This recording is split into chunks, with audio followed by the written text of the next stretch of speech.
This is Kaipacha with the weekly Paley report, the first one for 2017. Yes, indeed, it is January 4th. It's a Wednesday, middle of the week.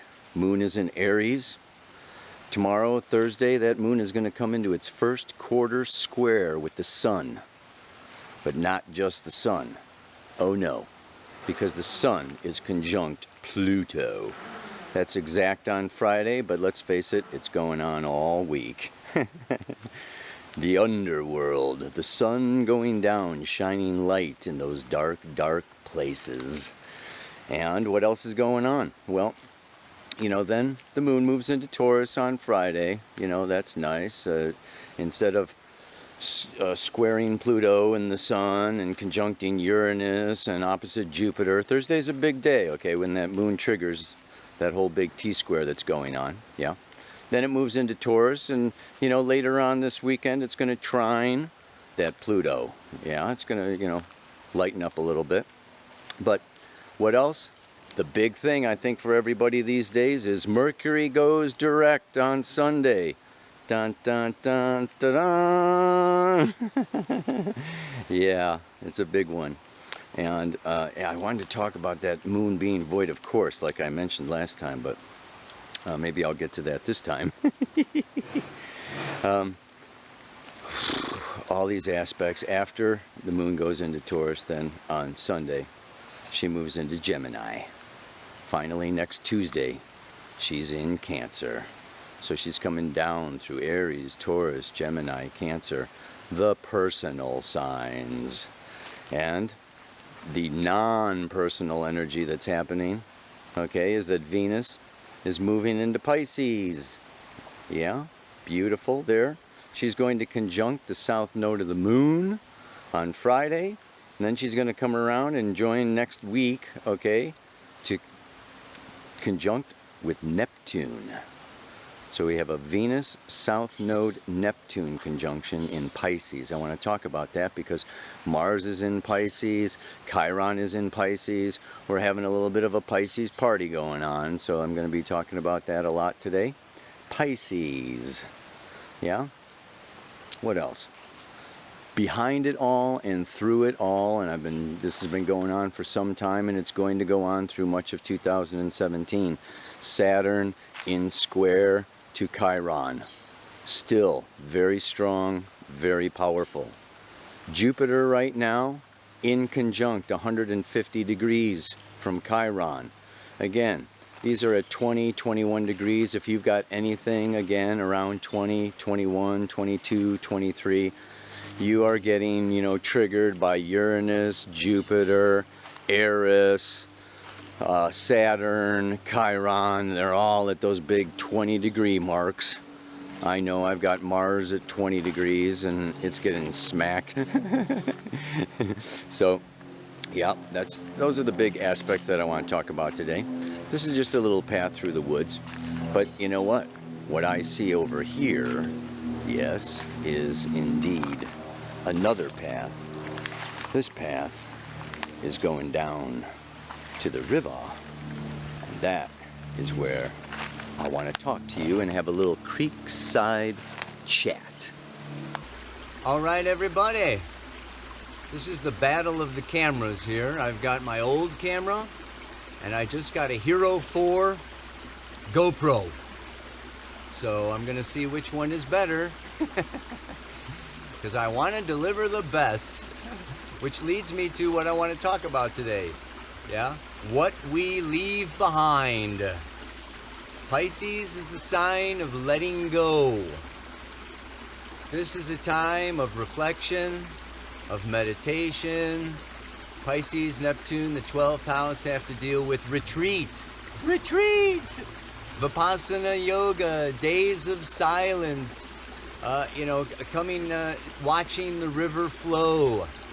Like an old song by Bob Dylan, yeah? And, you know, of course, with Mercury retrograde, it's been a time of blocking forward progress in many ways.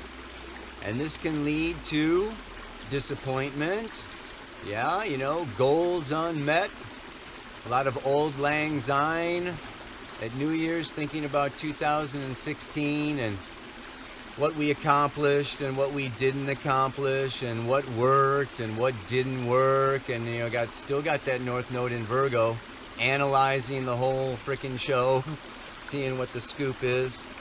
And let's face it, we're heading into an uncertain, unstable time. 2017, Jupiter opposite Uranus. I've said it before and I'll say it again. Yeah, Uranus rules the nervous system. Jupiter is giving us more. We are getting stimulated. Our nervous systems are getting built up and stimulated. And then we got that square from Pluto. So this is a time where our heads can be like trying to wrap our heads around situations and relationships and jobs and society and leaders, okay, that, you know, are just like, whoa, what's going on? What's going to come around the bend? A lot of surprises in store for us in 2017. And we're kind of starting it off with this whole Pisces party. So I want to talk about that. And, you know, the thing is, around Venus going into Pisces now, she's going to be there for a good month. And she's going to go into Aries and come back into Pisces a little bit, just to touch bases with Chiron once again. And Pisces is about healing. Pisces is about spirit. Pisces is about unity consciousness. That it's all one and it's all flowing down the river. And, you know, some things go away faster than others. Yeah, once we exhale, our breath just kind of goes away right away. Nuclear waste takes millions of years to go away. So it can be a time of reflecting on what we are leaving behind. Yeah, we don't live as long as these trees. We have a shorter lifespan. And what we leave behind is what we create.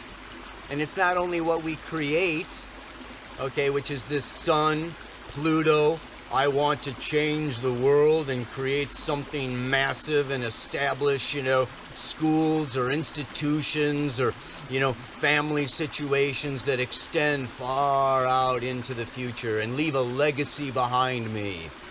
Okay, yeah, that's this one drive that's really happening very strong right now. And the other is waste. Waste.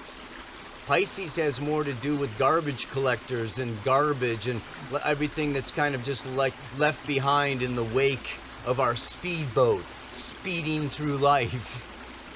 So, you know, this can be a time now where we can really look at how much garbage we're making. How many useless conversations we're having. How many empty relationships we're having. Okay, how, you know, how many jobs or whatever we need to, like, you know, it's a time of leaving a lot behind and reflecting. Okay, not only on the beautiful creations that we leave, but what's the balance here? Jupiter is in Libra. Call it good and bad. You know, how much good are we leaving behind and how much bad are we leaving behind, you know?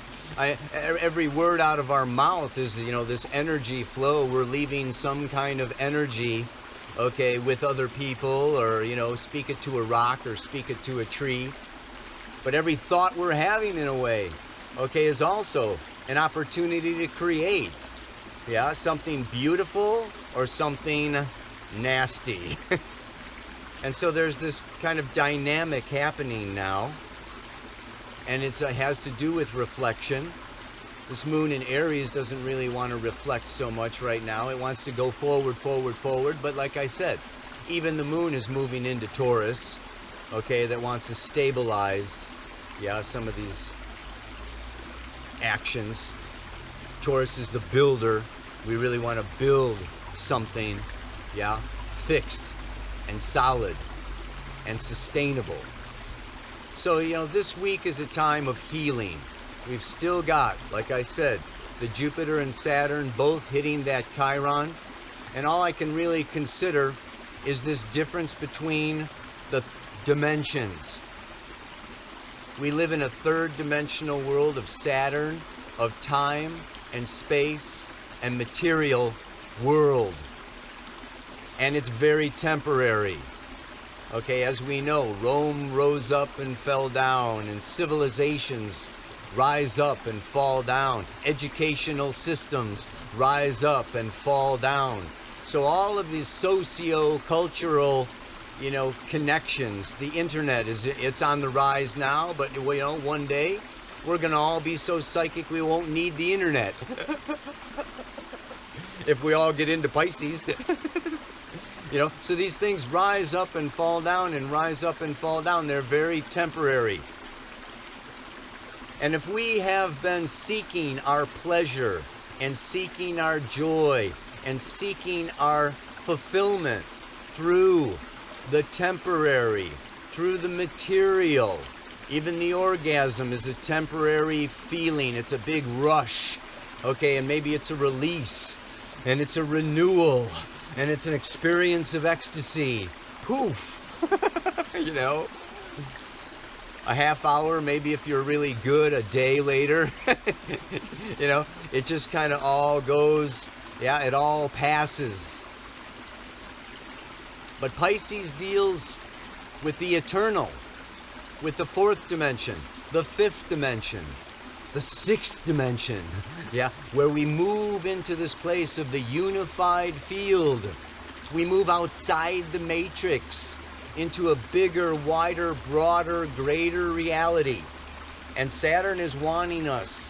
Saturn is saying, like, grow up, like, you know, raise up and see, look around you at the bigger, wider, broader ramifications of what you're doing, the purposes behind what you're doing, and just like really see, is there a spiritual purpose? Is there this long-term result of what?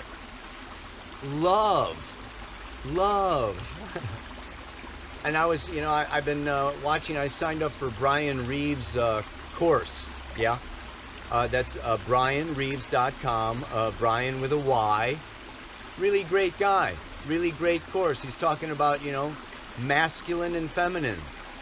And this masculine desire, okay, is to fix things and create things and bring order and structure and form and clarity so that we can have a clean slate and a clean place of freedom. So the masculine is seeking this freedom. No more problems, no more issues, no more, you know, drag time. The feminine is seeking connection. Yeah? Unity, oneness. And so we have this masculine and feminine always going on within us, yes? Freedom or connection. And a lot of times we can feel like connection is robbing us of freedom. And other times we can feel like we're so free that we're disconnected and not, you know, not one. So again, this Libra, Jupiter in Libra, is wanting to bring in this balance. And what is the balance? Yeah, the balance can be love. Yes? You know, love brings us into connection. And love also brings us consciousness that we want to give our partners, give the other freedom to be free and to grow and blossom in their own unique way. So, you know, we want to really do the two of these. But what we can also see at this time, the fall of the patriarchy. We've been under a masculine, fix it, order it, structure it. It sees more things in disconnection. It doesn't connect, okay, the environment and the pollution, okay, with the new skyscraper and the, you know, the new project that we're dealing with. It just like compartmentalizes things and separates things so that I, you know, have this straightforward action. And then what happens? The feminine goes underground. The feminine turns into shadow. And Kali comes along and destroys that which separates, because Kali is seeking connection. And so these things, okay, that pull us away from each other, that pull us out of love, ultimately, Brian was talking about this, how the feminine leads the masculine to serve love, to nurture love. And so those masculine forces can also be used to fix, okay, you know, situations, cultures, religions, whatever, relationships, you know, where connection is not happening. And this is Mars in Pisces. Mars in Pisces is, I will sacrifice my time and my energy. You know, I will move into this place of meditation. I will move into this place of listening to spirit, of being guided, of being a channel to bring in more connection, to bring in more unity, to bring in more oneness. I always kind of say, nobody gets out of here alone. Nobody gets out of here first. We're all going together. So every great teacher, Buddha, Christ, Mohammed, whoever they are, right? You know, every great avatar basically turns around into being a healer or a teacher to bring the whole collective. And this is Pisces, the whole collective. So this is a time where our personal ambitions can go away. We can fail. If we are not in alignment with the divine spirit intention of the evolution of human consciousness towards love, towards unity, towards bringing us all in here together, then Mars in Pisces can lead to victimization. It can lead to martyrdom, okay, where I did not get my way. I am disappointed. I am let down. This is not good enough. Blah, blah, blah, blah, blah, blah, blah. And we can spiral down the rabbit hole into despair. And if we're also seeking money, and we're seeking orgasm, and we're seeking these temporary, passing by, external, yeah? Third dimension also separates between the personal, okay, subjective, and the objective outside myself. Okay, and if we're trying to like fill our needs and fill our cup and fill our lives, you know, with all of these material, you know, pleasurable, hedonistic, you know, all this I, me, my kind of stuff, you know, this can really lead, okay, to now situations, projects, enterprises, that if they're around greed or self-centered activity, it can just go, yeah, it's not happening, it's not working, and we can get all frustrated and angry, yeah, and move into this warrior fighter kind of a thing, okay, to get my way. And the more my way gives way to our way, then Venus comes along and conjuncts Neptune and raises us up to Samadhi and brings us into unity consciousness. Let's face it, suffering also brings people together. Yeah? You know, like when an earthquake hits or a bomb hits or something, you know, and everybody's like, what do? We reach out for each other. We build shelters. We look for food. We heal the wounded, you know? So, you know, there's this upside and this downside to everything. And as long as we are like, you know, using love as the beacon, you know, love as the light, shining which way we should, you know, really be, focusing our energy and our attention, you know, then this is going to be a way more smooth ride. Not so many, you know, waterfalls or rocks blocking our way. So that's what I'm talking about when I'm talking about the mantra. Yeah? So the mantra today is sorrow and disappointment can lead to anger and despair. Or open my arms, open my eyes, open my heart to all who need loving care. And I don't know, I mean, it's To all that needs loving care. I was really torn with this mantra. If it should just be for humans. To all who need loving care. But let's expand that out to not just humans. The four-leggeds, the two-winged, yeah, the fish of the sea, the trees, Mother Nature also needs loving care, yeah? So let's also expand that mantra out to all that needs loving care. So sorrow and disappointment can lead to anger and despair. Or open my arms, open my eyes. Now open my arms, my eyes, and my heart to all that needs loving care. May your arms and your eyes and your heart be wide open through all of 2017. Namaste, aloha, so much love.